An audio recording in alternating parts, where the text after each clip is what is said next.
2020 marks 25 years since the United Nations Fourth World Conference on Women, held in Beijing, China in 1995.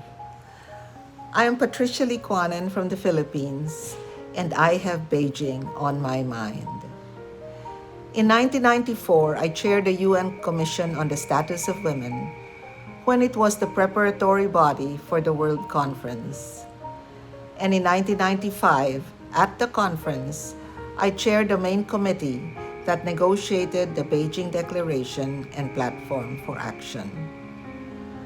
Today, I would like to share with you my story about the long, winding, and bumpy road to the Fourth World Conference on Women, and the equally arduous and difficult path from Beijing to Beijing plus 25.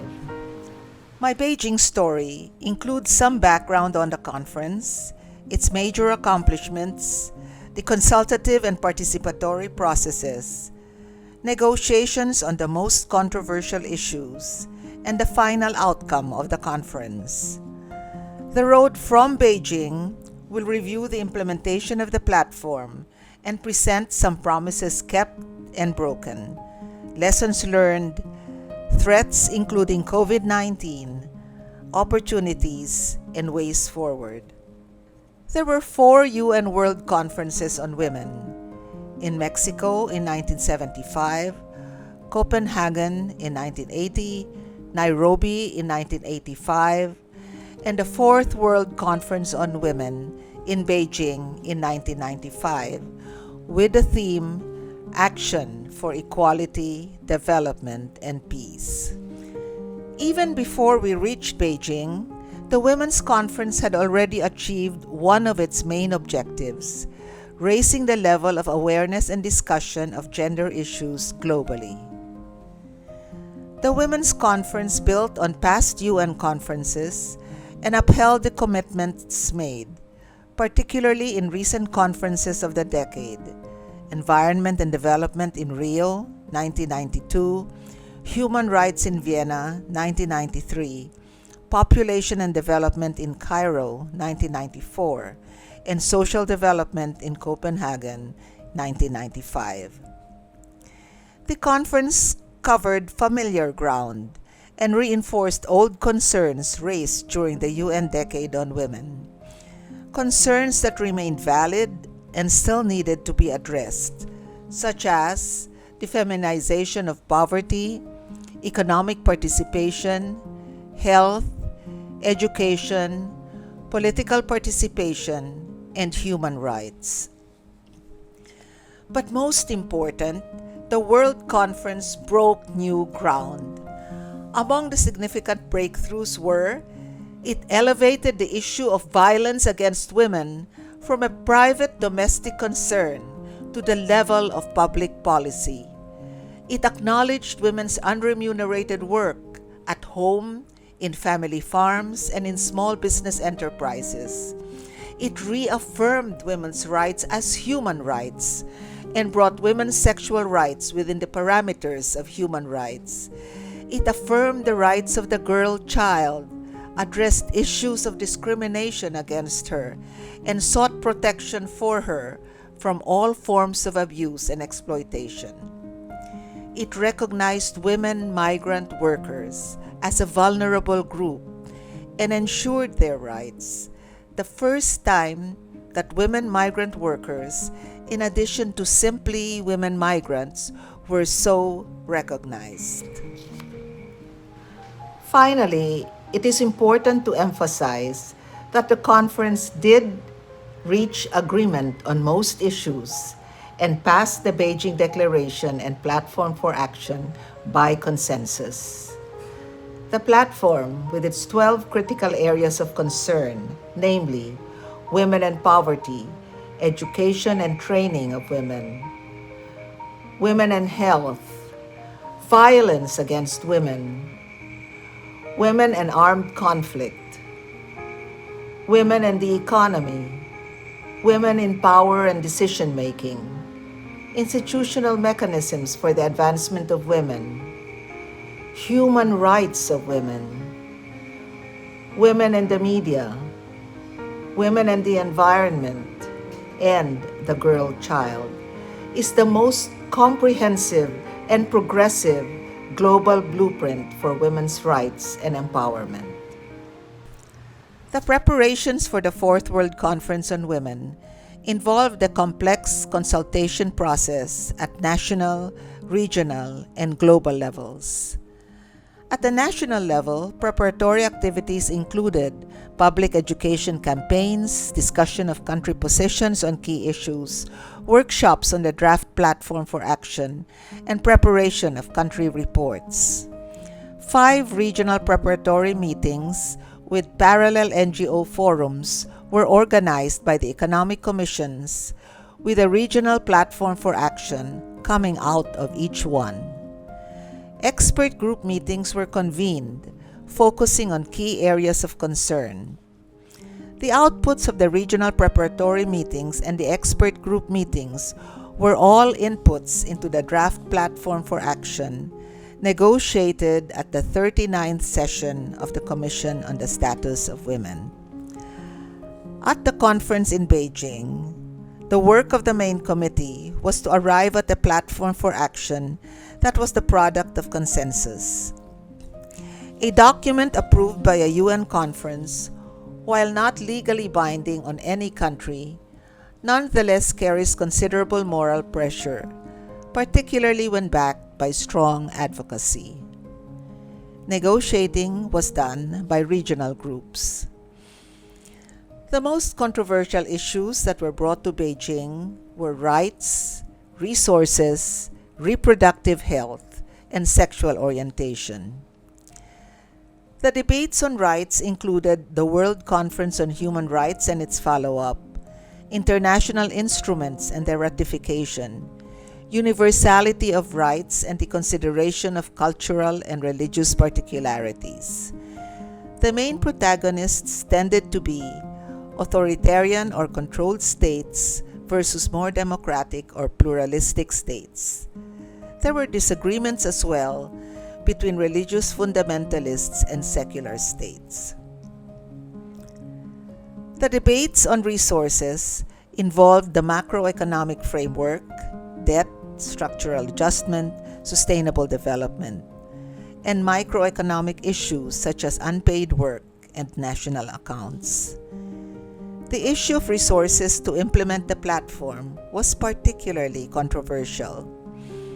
The main players in these debates were the developed or donor countries who advocated restructuring existing resources versus developing countries who pushed for new and additional resources for the platform. The most heated debates were on the chapter on health, and these were a replay of the debates at the International Conference on Population and Development in Cairo. The controversy was in reproductive health, reproductive rights, sexual rights, safe, unsafe, forced abortion, sexual information, education, and counseling. The most heated arguments came from religious fundamentalists and secularists. A step beyond Cairo was taken in the recommended action to consider reviewing laws containing punitive action against women who have undergone illegal abortion. The debate over sexual rights were long and heated. Finally, the compromise language did not use the term sexual rights. Instead, the text read, "The human rights of women include their right to have control over and decide freely and responsibly on matters related to their sexuality, including sexual and reproductive health, free of coercion, discrimination, and violence. Equal relationships between women and men in matters of sexual relations and reproduction, including full respect for the integrity of the person, require mutual respect, consent, and shared responsibility for sexual behavior and its consequences. Possibly the most emotional of the debates at the conference was on sexual orientation. The issue seemed harmless enough. Sexual orientation was simply listed among many factors that act as barriers to full equality, along with such things as race, age, ethnicity, religion, etc. A long discussion ensued in which delegations supported retaining the reference to sexual orientation because discrimination on any grounds should be prohibited. Others, on the other hand, opposed, arguing that it would contradict the religious and cultural values and that no international precedent existed for using the term. After about an hour and a half, and with many more speakers on the list, the chair ended the discussions, noting the significance of the fact that this was the first time the topic was discussed in the UN, and made the difficult decision to delete the reference to sexual orientation throughout the document. Throughout the negotiations, delegations from developed nations consistently gave priority to human rights or equality, while the Group of 77 and China pushed for development. Both groups sought to maintain this balance throughout the platform. The Fourth World Conference on Women was different from past conferences. It was by far the largest UN conference ever, with estimates running up to 45 to 50,000 people attending both the intergovernmental meeting and the non-governmental forum in Huairou. Debates were more heated, more emotional, and the most controversial issues were women's issues instead of geopolitical ones. The conference was caught between two dynamic and powerful global forces. The global women's movement, represented primarily by women NGOs, and religious fundamentalism, represented by Catholic and Islamic fundamentalists. A most special feature of the Fourth World Conference on Women was its highly participatory nature. The broad-based interest and involvement at national, regional, and global levels was unmistakable. The partnership with NGOs throughout the process, though not without tension, was unparalleled. In both formal and informal processes of the conference and its preparations, decision-making was participative and non-hierarchical. The conference benefited tremendously from the high degree of networking among women's groups since Nairobi. It was a long, winding, rough, and bumpy road, but we finally got to our destination. The main committee completed its report on the draft platform for action at 4:45 in the morning of Friday, September 15, with most delegates weary but happy at their accomplishment.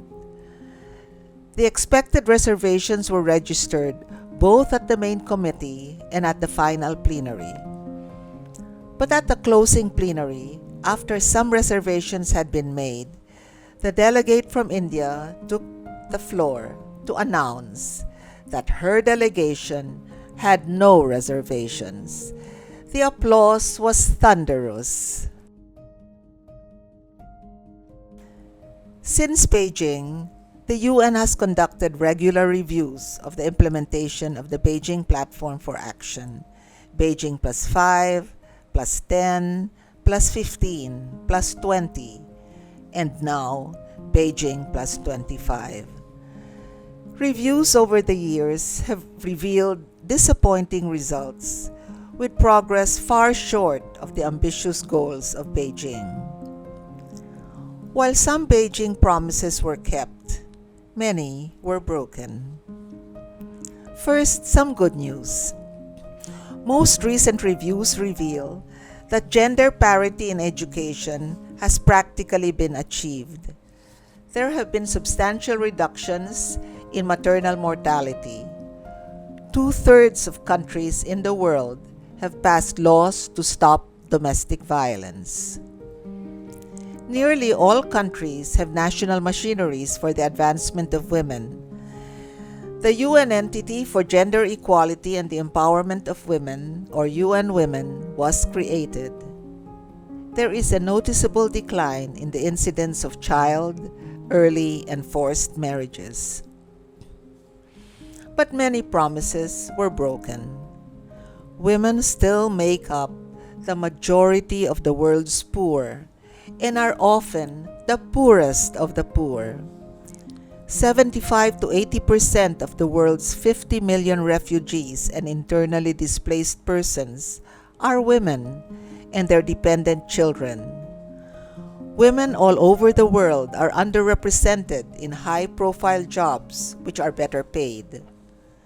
Only 26 out of 186 countries have reached the 30% mark of women's representation in parliament. The shrinking democratic space in many states has resulted in increased attack on women's human rights defenders. Media is still a man's world, and women still bear the brunt of coping with climate-related shocks and stresses and health effects of pollution. There were valuable lessons learned from our successes and failures in the implementation of the platform. We have learned that perspectives on women's issues have changed. During the Beijing preparations, for instance, when women and the environment was being proposed as a critical area of concern, a common reaction was, what has gender got to do with the environment? Years later, at Beijing +20 and +25 reviews, a significant number of country statements included the environment, climate change and disasters, and women's role in environmental protection and disaster management. But some perspectives have not changed. Contentious issues such as reproductive health and rights are still contentious today.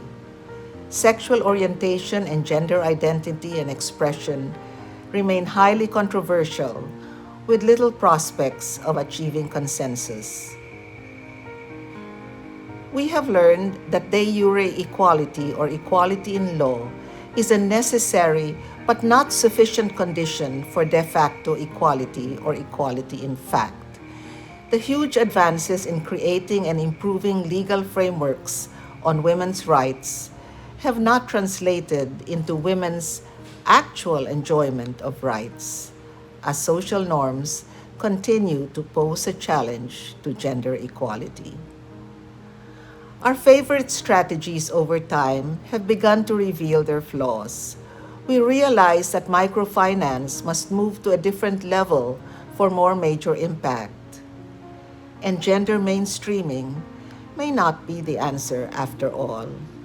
Gender mainstreaming can only be effective when accompanied by strong gender equality and women's empowerment entities. We are confident that good gender disaggregated data is a most powerful tool. Commitment and passion are impressive, but hard data is more convincing. There is need to strengthen data institutions and to build up the data capacity of national machineries. Allies and friends come in all shapes and sizes, and we need them all. We must make friends, develop partnerships, identify champions for our cause. We must build, nurture, and strengthen our partnerships with men, with other women inside or outside women's movements, with technocrats and activists, mainstream NGOs, and other social movements. It is unfortunate that the Beijing Platform for Action and its 12 critical areas of concern has been overshadowed by the Sustainable Development Goals with their Gender Equality Goal 5. We must strategically link the platform with the SDGs for the purpose of engendering all goals, but always aware that the SDGs, for all their value, are not a replacement for the platform for action. Today, 25 years after Beijing, the efforts at genuine implementation of the platform for action face serious threats. The feminist movement is aging, and there is need for young feminists to take over. We face the threat of diminishing resources due to lack of prioritization of women's issues. The impact of geopolitics causes a widening of the gap between and among countries and makes women more vulnerable. We are threatened by misogyny and sexism as resistance to feminist gains. And there is the rise of conservative and right-wing governments and the erosion of democratic space, even in countries that were champions of women's empowerment in Beijing. As we observe Beijing Plus 25 in the time of COVID-19, it is important to emphasize the gender impact of the pandemic. COVID-19 presents a particularly grave threat as existing inequalities are exacerbated by the pandemic, thus impacting negatively on women and girls in critical areas such as poverty, the economy, human rights, and the environment. Even areas where there have been gains since Beijing have seen these gains eroded by COVID, as violence against women rises, health conditions deteriorate, and young women and girls are once again kept from school. Beijing Plus 25 does, however, provide opportunities for feminist action that were not present 25 years ago. Information and communication technology is a valuable tool. Inter-movement solidarity and cooperation expands involvement in lobbying for women's rights. Intergenerational feminism brings in new voices, new thinking, new ways of doing. Feminist agenda setting ensures that feminist issues are carried in national development plans.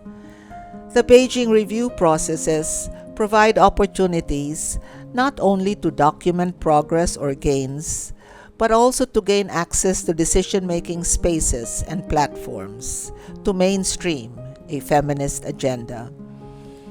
Finally, critical feminist analysis provides an opportunity to re-politicize women's human rights, emphasizing a feminist analysis of power relations to counter the often too technical and bureaucratic approach to gender mainstreaming.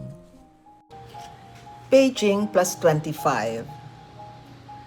Has it really been 25 years since Beijing?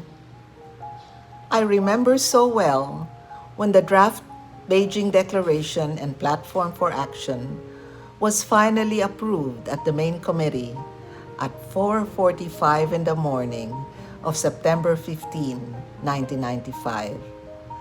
At the time, through the euphoria of final consensus, I made a personal vow that I would nurture that Beijing high in myself and in others for the difficult task of implementing the platform. 25 years after, I still have traces of that Beijing high, and I hope that the Beijing Plus 25 process of hard-nosed review, celebrating gains, recognizing gaps, identifying new and emerging issues, reaffirming our commitment to the platform, and seeking innovative strategies for implementation, will bring back and strengthen the feminist spirit and fervor of Beijing as we face the challenges ahead. There is need to revive and revitalize the spirit of Beijing. Beijing is not just history. It's not just a set of exciting memories. I have Beijing on my mind because at the UN Fourth World Conference on Women and through the Beijing Declaration and Platform for Action, governments, the United Nations, and civil society committed themselves to action for equality, development, and peace. And those commitments still have to be met. I welcome with enthusiasm the many young women here today, a new generation of feminists, a new generation of Beijing champions. At the same time, I am thrilled by the presence of old friends from Beijing days. I am happy to know that we are still at it, working for gender equality and women's empowerment. We must keep the faith. We must stay the course. Because another important lesson I have learned from Beijing is the need for tenacity and steadfastness. So let us recommit ourselves to action for equality, development, and peace, and to a better world for women and for all. Thank you.